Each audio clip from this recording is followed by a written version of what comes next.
Welcome to Positively Geared. My name is Alex Augustyniak.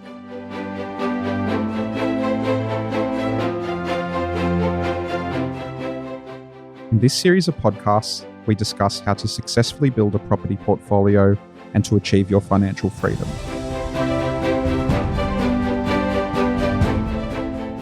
Lloyd Edge is the founder and director of Oz Property Professionals and recognised author of the book named Positively Geared. Lloyd has a wealth of knowledge through building his portfolio and will be sharing his tips and vast experience throughout each episode. I'd like to welcome Lloyd.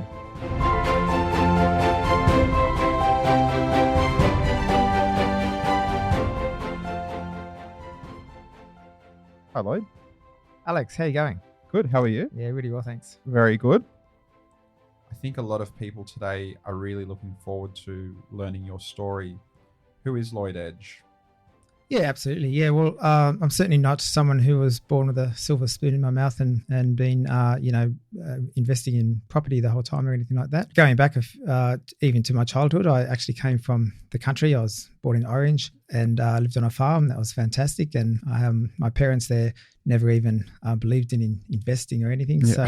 So in our family, my dad used to say, if you couldn't afford to pay cash for it, then you shouldn't be buying it at all. So completely different to these days when everyone's leveraging off other people's money in banks and stuff like that. But having that kind of upbringing was actually really good for me because I became very prudent and very careful with my money. I guess my first entrepreneurial adventure was when I was about 8 years old, and I had a little pizza shop that was on the farm. I convinced my dad to build it for me. I had a corrugated iron and some of the spare wood on the property. My mum bought all the ingredients, and my grandmother taught me how to make pizza, and then I sold it all the pizzas to my family for $3 per pizza.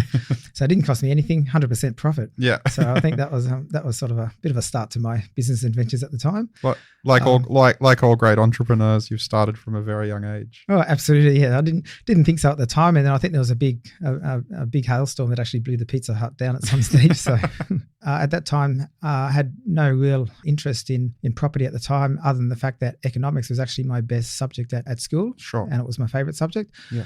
But I actually ended up going and studying music. So I moved to Sydney. I studied music at the Sydney Conservatoire of Music and got a couple of degrees under my belt and sort of began teaching, began conducting, and went through those phases. And many years was actually working self-employed, so not essentially earning a lot of money because you're sort of working with whatever jobs you can get, getting paid by the hour essentially, or for whatever gigs you can do. I eventually got into a full-time job at a nice school, which is really good. But it was around that time that I was also thinking that while I'm going with finances, I'm probably not going to be in a position to create a good future for myself in terms of getting ahead, because I was thinking I don't want to live on the pension in the future. Sure. Super's not going to be very much and everything like that. And it was around that time that I actually started to invest in property. Lloyd, you mentioned you grew up in Orange. You moved to Sydney in your early 20s, around 20 years old? Yeah, I was about 20 when I moved to Sydney. And was that at the time, was that driven by sort of wanting to,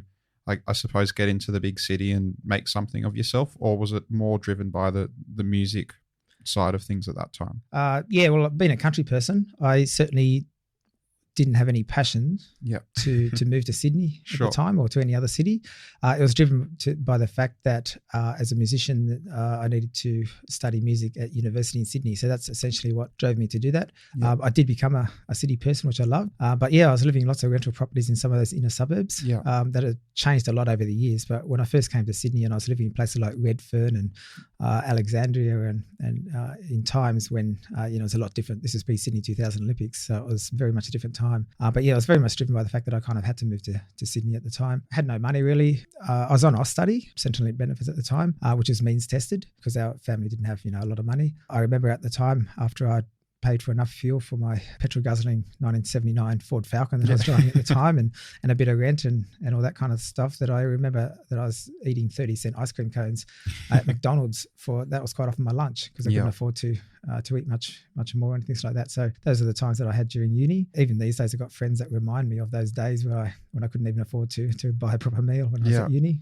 And reflecting back on where you're at now. Absolutely, yeah. It's sort of amazing when you look at that now, and then 25 years later or so, it's much different. Yeah. Well, one of the main reasons, and I'm sure we'll be referring to it quite frequently over the course of our series, is your book that you've written, Positively Geared, and just spending some time with you over the past week or so, getting to know you and your story. I think what a lot of listeners will really love is just how relatable it is. It's very much a story of, as you said, you came from a country town, you've gone through the experience of not having money. You've sort of, as you've grown older, you've obviously had a vision for what that future can look like, and you've pursued that to great success. But I think one of the biggest messages that you really want to get across is that everybody can achieve their dreams. And would it be fair to say that, you don't need to be necessarily remarkable to do it, but you're going to give people some good strategies to sort of get them on the right track? Absolutely, yeah, and that's really true, Alex. And the thing is, it's all about having a goal and then sticking to that, keeping yourself accountable. Maybe getting some mentors or people along the way that can help keep you accountable. When I bought my first property, it was a little 1-bedroom apartment. I didn't really know what I was doing at the time. I was sort of fairly fortunate that it was in a fairly good location, kind of by chance. I didn't really have a strategy. But what I do talk a lot about in my book, Positively Geared, is it's really just to show people that, if I can do it, so can you, essentially. I started with a small deposit, had about $40,000 available to invest in property, and then built up a large portfolio. And I think what sometimes people struggle with a bit these days is sort of seeing how can they afford that home and live a nice lifestyle. And we hear a lot about the unaffordability of house prices, particularly in our two major cities in Sydney and Melbourne, and people are wondering how to get in. And then there's a lot of talk about, smashed avocados and people having breakfast and all that kind of stuff. But really, if you invest strategically and you have a bit of a goal, you actually build up to that. You may not have that mansion to start with, but if you build up step by step and you have a goal in place, you can actually move to those goals. Reach the summit. Yeah, absolutely. Yeah. And I think that's going to really resonate with a lot of listeners, because we do live in a society where you push a button on a phone app and a car rocks up 5 minutes later, or, your food's delivered 5 minutes later. So we're very much accustomed in 2020 to wanting things now. Obviously, markets like Sydney and Melbourne and even some of the other capital cities, building a property portfolio is not going to be that straightforward. So I think what I love about your story is that you're going to give people the tools they need, and also just the realization that, this is actually achievable. Because I feel as though, in my experience, a lot of people get very discouraged easily because the goal looks so big, and it's sort of a question of, okay, well, how do we break that down and get towards that summit, as we just said? And looking at a couple of those things there, I think people do, we live in a world of instant gratification at the moment, and that's kind of like not really anyone's fault. It's kind of the world we live in. But like you said, you press your phone and we get delivery at our door, and we do that. My wife and I do that every Friday, Saturday night. We want to get Uber Eats or something like that. But what's really important is really trying to delay some of that gratification to later on. As a couple of examples, I never had a credit card till I was 35 years old. I never went on an overseas holiday until after I bought my first property. I never bought a new car at the time. All these things I've done since, but I didn't do it at the time. So it's very expensive to buy in Sydney, but you can actually buy in certain suburbs that are more affordable even today.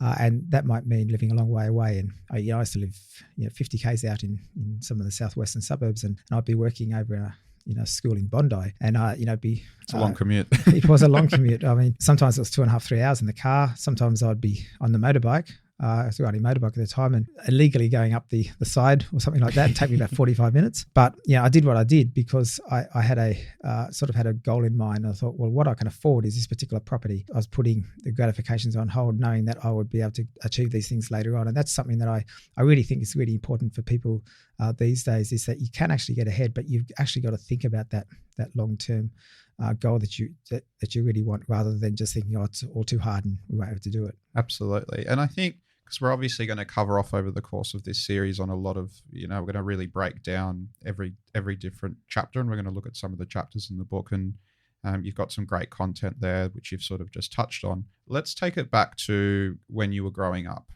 You mentioned your first investment property. What was the headspace like then compared to now? Because obviously, would it be fair to say that as you started to develop a portfolio, possibly your focus shifted towards getting really serious about property investment? You mentioned at the time your first property, you weren't quite sure what you were doing. The deposit wasn't big. walk us through sort of how you've developed as a person from initially just owning one property. What drove you at the time to buy that? At the time, what drove me at the time to buy that, and at the time that was actually it was a principal place of residence. So I was buying that to live in, Sure. and that was really to get off the the rental treadmill as such. Whereas these days, and we can cover this later on, but these days, things like rent vesting is something that's quite good and something that I actually suggest that people do to try to get into the market in terms of investing. But back then, it was, for me, that was really an unheard of term. And for me, it was just like, okay, I need to buy a property and to live in it, not pay rent anymore. For me, near the train station, relatively close to the shops and the water, and that's what it was. But it was a very small And property. which suburb was that? That was in Rockdale. Okay. In Sydney. I've still got the property, so it's actually been a really good investment property for a number of reasons. I had no plan at the time to be an investor or anything like that at the time. A couple of years later, when I started to sort of think, okay, let's start doing something, and that's when I started to actually read a lot of books and attend a few seminars and learn a lot more. Yeah, my vision sort of changed a bit because I thought, I don't want to work forever in a job that's not paying a lot of money, doesn't have much security. I was starting to realize that job security isn't what it's really made out to be, and that real security is what you can develop passive income through an investment portfolio, and that's what I started to work on. So, I bought my next property, and then I kept getting my serviceability checked with a broker, and then bought my next property after that, and made a few mistakes along the way, but I was gradually starting to build up the portfolio, but getting a lot more knowledge, and things were really changing, and my perspective on what makes a good property and how it fits into my portfolio was really changing as I went as well. Yeah. So there's a lot of sort of maturity along that journey in terms of really refining your skills as an investor. Let's talk about, was there ever a defining moment sort of early on that where you got to a point where you said, you know what, this isn't actually that difficult? Because I think what the barrier to entry is for a lot of people, whether it's to buy a primary residence or build an investment portfolio, is that fear of, okay, well, it's out of reach, it's impossible. I mean, on a daily basis at a coffee shop here on the beaches where we're recording, it's very frequent that you'll hear people talking about property, and there's a lot of limiting beliefs, I think, with the way the market is now to, is it actually possible to get into it? So was there a time where something happened towards your journey, or a defining moment, Lloyd, where you sort of said, you know what, this is doable, and then you've sort of gone all in? Or was it more something that happened organically over time?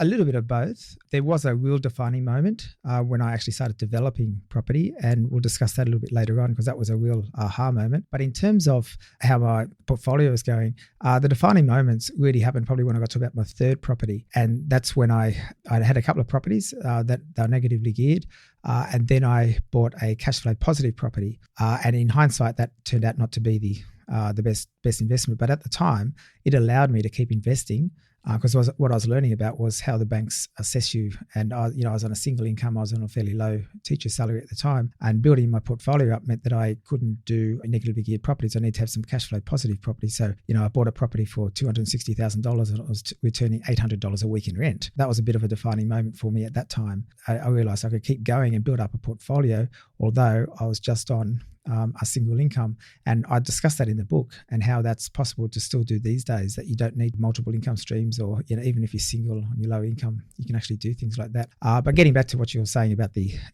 here on the northern beaches and things like that, is a lot of people think that it's impossible to get into the property market because they're only looking in their own backyard. Now, it's really expensive to buy in the northern beaches or in the eastern suburbs or near the city, those kind of places.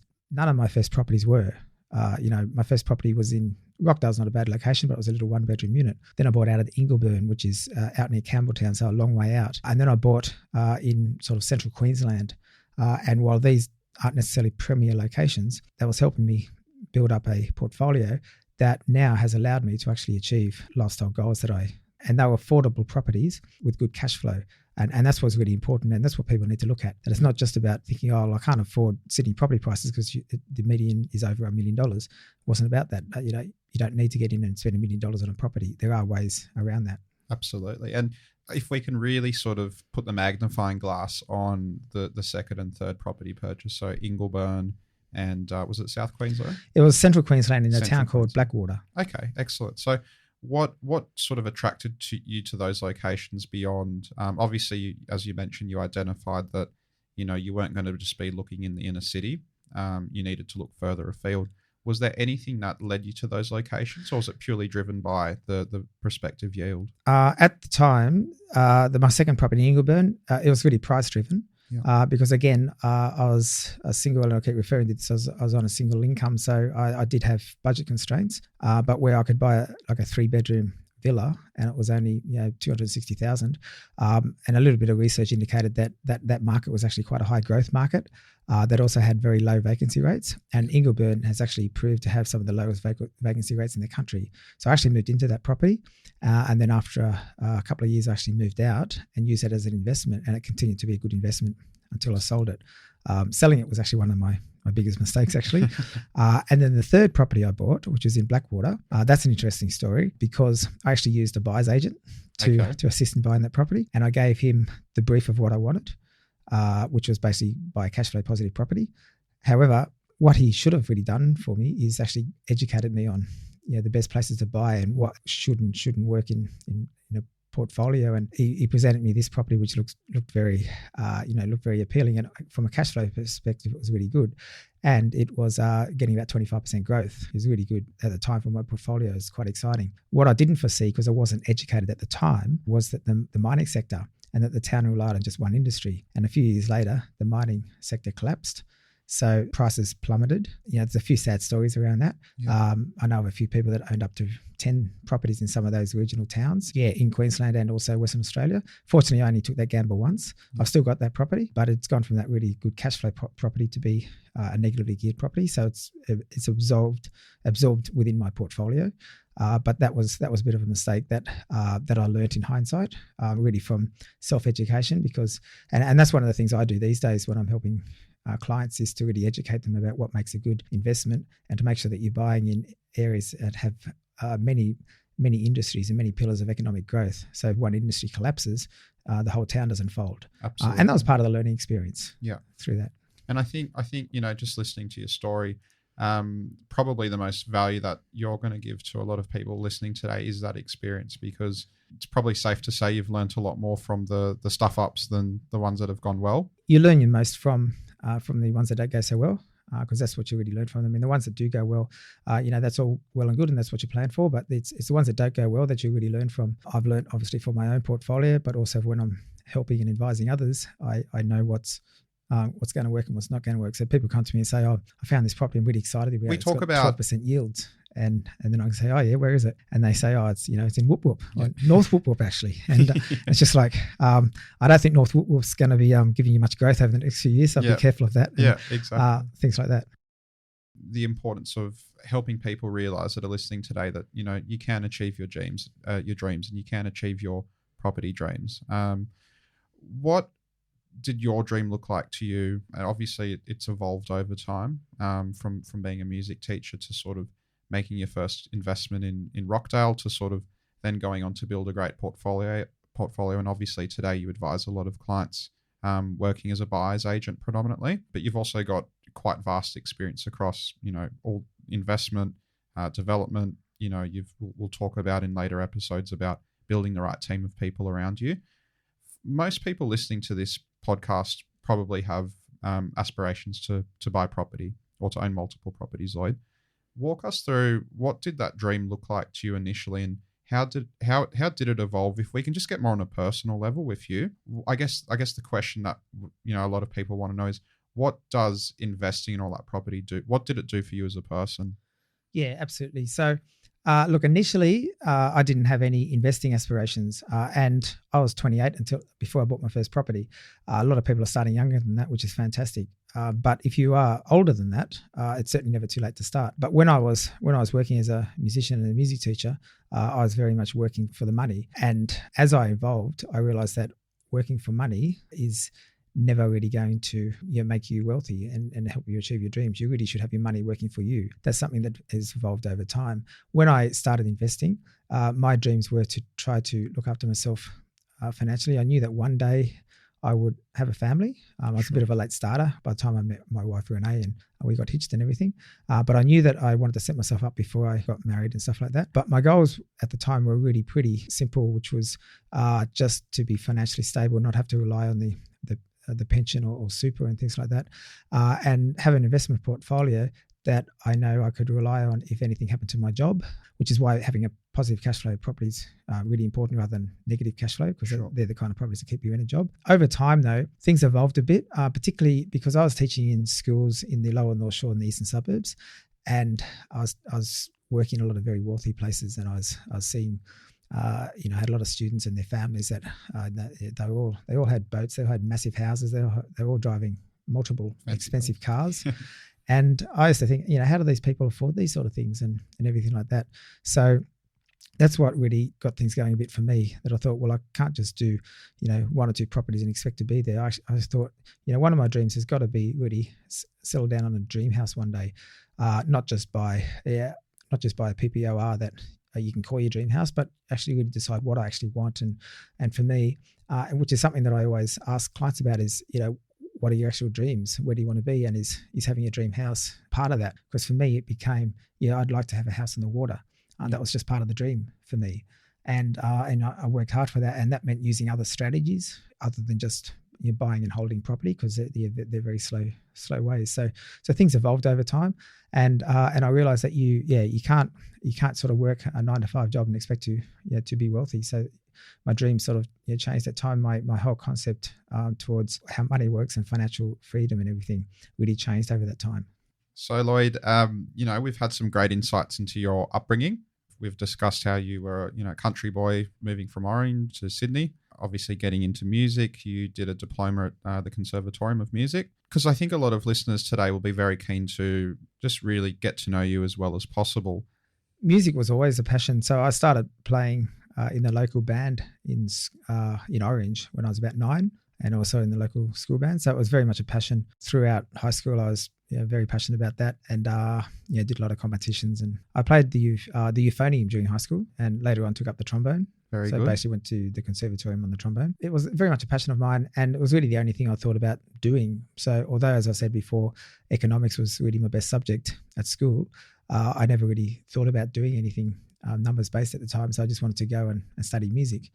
And so I went and studied music. And if anything, my passion for music probably dropped a little bit after when I studied and made it a full-time profession. Later on, after I'd finished uni and I started teaching, I started to get a real passion for teaching. And I think these days I've kind of combined two passions, which is a passion for teaching and a passion for property. Because these days when I'm helping people with property, I'm actually educating them on property and the fundamentals and how it helps them with their own portfolio. So I'm kind of combining the two. So although I'm not actually teaching as such in schools anymore, I'm certainly enjoying the whole, education process. Sure. And did you find with your upbringing, obviously being heavily involved with music, then moving into teaching, did you find that there was a lot of disciplines that those subjects taught you, which have now helped you later in life? There's a lot of disciplines involved in music. Music's the sort of thing that you have to practice many hours a day for many years to be good at.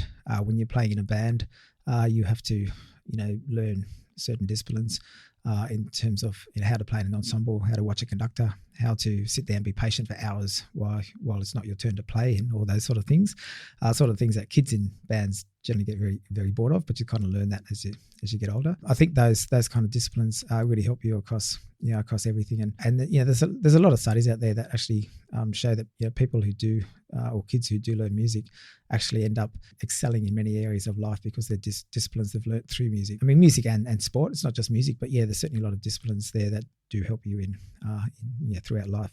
Excellent. No, it's very interesting. We anytime we're talking to people and sort of listening to their journey, it's really good to sort of get that insight into early childhood and their passions and where they've sort of which path they've gone down since. And as you mentioned that we have seen in a lot of successful people that they do have that grounding in whether it's a sport or music. I think discipline's probably the key word there, and that's probably helped you. I think it's fair to say later in life as you've started to build this portfolio, discipline's obviously important, particularly like you said when you're trying to save every dollar and you can't necessarily have that meal out that you want, or you've got to sacrifice. so important. Yeah, you do. And I think that's a combination of the upbringing that my parents gave me and the disciplines that I learnt in music and things like that. So that's all really, really important, and it's helped me to get to where I am. And you do need to again, you really just have that goal in mind and just think, okay, I need to be disciplined, and sort of short-term pain for long-term gain is, I guess, one way of looking at it there. Yeah, absolutely. I think it's a great way to look at it. Now, Lloyd, I know that you're a very humble guy. You don't like, is it safe to say you don't like to be in the spotlight too much? Yeah, pretty much. Yeah.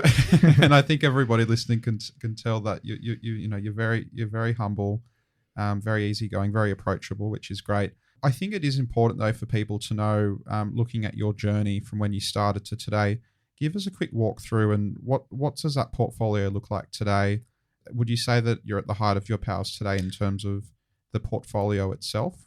Yeah, so I do have a strong portfolio at the moment, which is it's about 16 properties, which is worth a value of about 12 million, which includes our dream home, our PPOR. The portfolio itself is cash flow positive. So I've got myself in a pretty good position there for myself and my family.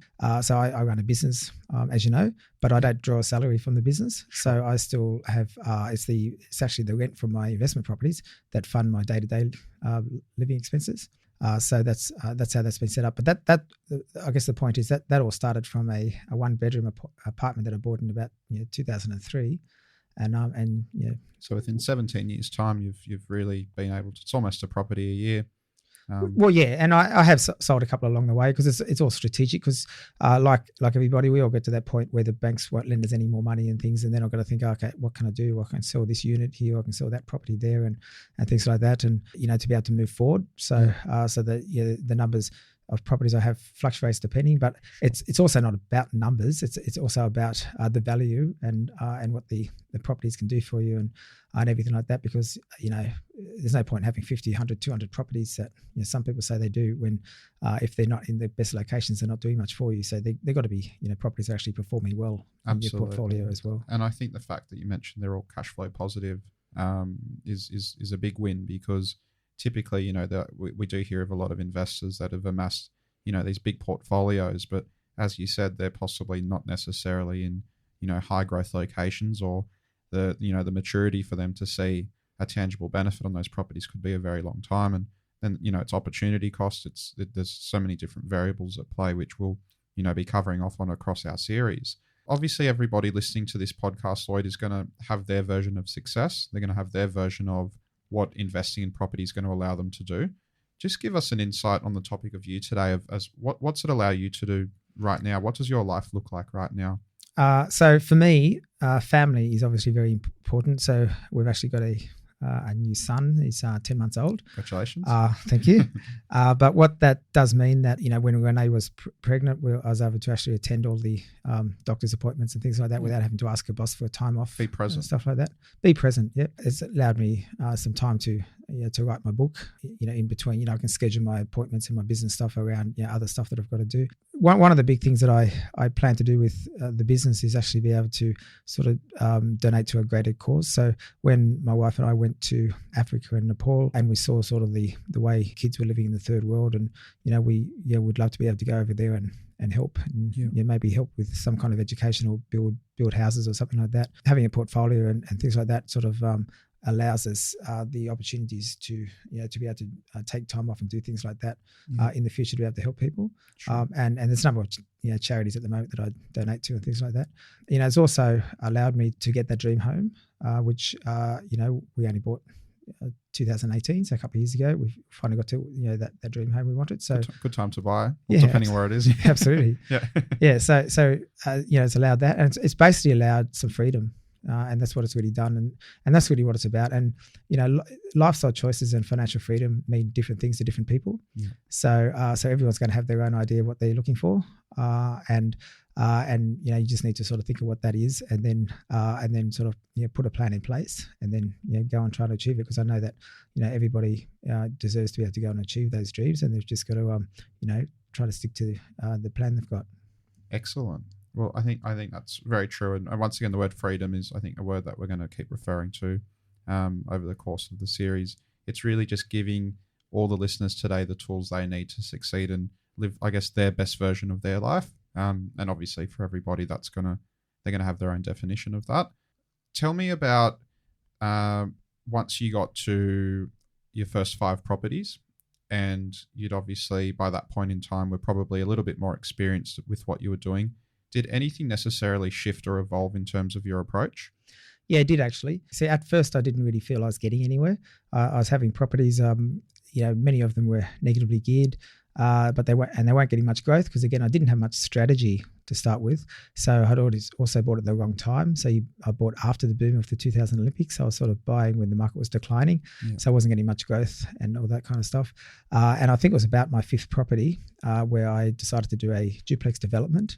And that was kind of the aha moment. That's when the light bulb really went off in my head, because when that was completed and I subdivided that property, the amount of equity that I'd manufactured into that property was double the amount of income I was earning in a whole year as a teacher.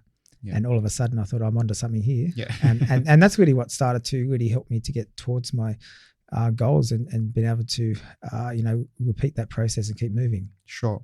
And for example, with developing a duplex or a townhome, did you find it hard at that time, particularly when you mentioned that you sort of felt like you didn't quite feel like you were getting anywhere initially? You mentioned timing, properties which were negatively geared at the time.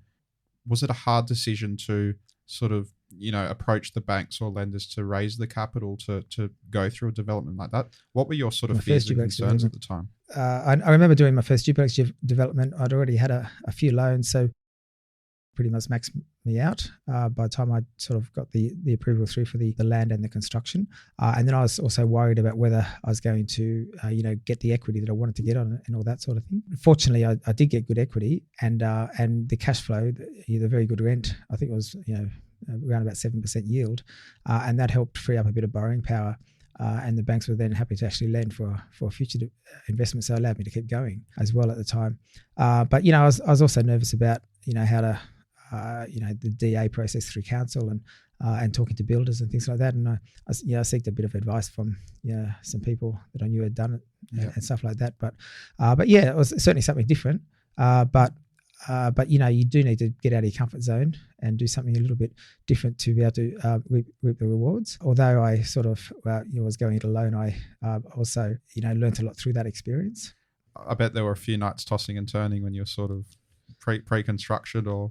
Yeah, a little bit, because the council was taking a long time and they kept coming back wanting further changes to the plans and things like that. And having not done that before, there's a few little moments there. And again, I was seeking out a bit of advice and a bit of help and things like that. But we got there and that it was really good in the end. But it was all a little bit nerve-wracking. Yeah, absolutely. And looking at your journey, I mean, how long ago was that now that you did that first big development? That's probably going back about 9 years. 9 years, okay, 8 or 9 years. Yeah. And has the approach changed? If you were to go back today and do that same site, how do you think the approach would change, sort of knowing what you know now? I think I'd be more on top of things with the builder in terms of the inclusions. I'd also be more on top of council, because what council were doing at the time was they'll come back with one. They wanted something changed, so they might want the design changed to reflect which way the sun comes in. So we'd do that, and then it'd go back to the assessor. Then they come back and they say, "Oh no, we want to change something with the landscaping," and they'd come back and then so they're going back individually, which is ridiculous. Yeah. So these days I sort of request that everything needs to be done in one go. It's ridiculous that they weren't doing it then, but nowadays I'm sort of more on top of it. So they come back with one request, I'll actually straight away ask if there's any other requests that they need amended at the same time, so we're not dragging things out. So instead of taking 6 months to get an approval, we might be able to get it through in 3 months. Which as people may or may not know, it could be the difference between that extra 5-10% depending on what markets are doing at the time. Absolutely, because you get your holding costs and things like that. So if the council approvals didn't take that long, then the equity I got on that property would have been a bit more than it was anyway. So I still did quite well, but there's things that could have done even better. And as a matter of interest, was there an exit strategy, or was there a strategy that you had, or a contingency plan if things did go to a worst case scenario? So there was never a case of whether we'd be able to get an approval on the block, because it as long as it fits in all the criteria for a duplex development, there's no real concerns about it not being approved or anything like that. It's just the time frame. and things like that. So, so there are good numbers and sales comparables around town. So I knew there'd be some equity there, and it actually ended up being slightly better equity than I thought. It's very important to do that due diligence up front, so you don't have to worry about an exit strategy in case you can't get something improved. I mean, we had Renee and I living in a house in the west in Lewisham a few years ago, and there was a block next door, and someone bought it, and then they tried to get it approved for a DA, and it got knocked back for a duplex, and then they tried to get a childcare put on it, and that got rejected as well. So obviously they didn't do their due diligence before they bought the block. So they bought it at auction, and then they're just holding it for years, and they're just paying all these holding costs because they didn't do their due diligence up front. So expensive mistake. Very expensive mistake. Hard mistake to bounce back from. Absolutely. Yeah. And there's no exit strategy there either, because if they try selling it, the new buyers would just be looking at it and thinking, well, why are they selling it? And they'll be looking at the history of the fact that, there's been these DAs lodged and then rejected. Can't get any of them over the line. That's very interesting stuff. And I think, there might be some mum and dad investors listening to your series. And for those who are probably less risk adverse, is it necessary to go down that path to develop, to sort of build a good portfolio? No, there's plenty of strategies around. So certainly, and I use lots of strategies in my portfolio, not just duplexes as well. I think one of the things, if you're going to do something like a development, you do need to have someone holding your hand, someone who can assist you through that whole process. Like any investment has some kind of risk. So a development like that doesn't really have any more risks than most other investments, really, as long as you've got someone that's really helping you with with the council, with the builder, and all that kind of stuff. Other investments, there's other ways to manufacture some equity quicker, such as maybe a cosmetic renovation and things like that. People who are totally risk averse might be happy to sort of buy in a good location and wait for that growth. That's a sort of a slow way to build a portfolio. It comes down to your own dreams and how savvy you are. If you've got 20 years up your sleeve to wait to get to your goals, then that's okay. If you want to get there quicker, then you need to look at some of these other strategies as well. And there's a number of strategies, and that's all part of the goal planning to start with, to see how you can get where you want to get to and how you can get there. So a lot of these core concepts are covered off in your book, Positively Geared. Absolutely, yeah. So there's a lot of information in there on developing, and including how to deal with council and how to choose the good builder. But there's a number of other chapters in there on a lot of topics, many of which we'll touch on through this podcast series as well. Excellent. And just, I guess, in brief summary, as the audience gets to know you as a person, what sort of was the driver behind writing a book? I really just wanted to get my message out there. To let people know that if I can do it, so can you. I think a lot of people write books because they want to have a lead magnet to their own business, or they want more clients. For me, it's not. The purpose is not to try to have the phone ringing 2,000 times a day to get more clients. It's fantastic if people want to come and work with me once they've read the book and they want some help and all that kind of stuff. Even just a bit of advice, that's all good. But the main thing is to really just get that message out there that this is what I've done, this is where I was. There's been so much talk in the media of house prices and people not being able to afford this and that and whatever, and I go into a lot of stuff in the book. I've even got a budget planner in there, and how you can save money, how you can cut back on certain expenses, and then we've got a chapter on finance, chapter on how to pick a good investment grade location. So there's a lot of information in there that really educates people, and if people can sort of read the book and just be a lot more well educated before they go and choose their next investment, and they're also inspired to achieve their own dreams, then I think that's job well done. So that's what I'm trying to achieve. Very good. Well, it's been great getting to just get a bit more background, Lloyd, into your story. I love the fact that you did come from outside of Sydney. I love that you've sort of, like many people, I mean, I think the statistic I read was that people by today's standards will go have at least 4 to 5 sea changes within, one working career. So as jobs do become more transient and people are looking for other ways to build wealth, I think there's also a trend towards people like yourself not wanting to sort of be a slave to a 9-to-5 job. It's really exciting to see that you've put together, I think, a really good manual, if you like, for lack of a better term, that people can sort of follow. And also achieve what you've achieved, and just to know that you faced every possible challenge imaginable, and you've now got the benefit of experience and wisdom to look back and say, well, these are my stuff ups. This is what I've done well at. And over the course of our series, we're going to really sort of knuckle down and dig deep on each and every one of those topics. Absolutely. Yep. That's the plan. Yep. Excellent. Well, thanks for your time today, Lloyd. It's been fantastic. No, fantastic. Thanks, Alex. Thanks very much. My pleasure. There you have it. Lloyd Edge is a seasoned businessman, entrepreneur, and family man. In the next episode, we cover off on a very important topic which forms the cornerstone of our podcast series, and that's knowing your why. Available for pre-sale with the 1st of April release date is Lloyd's new book, Positively Geared, which covers this topic in far greater detail. I strongly recommend you get a copy of Lloyd's book so that you too can be on your path to financial freedom.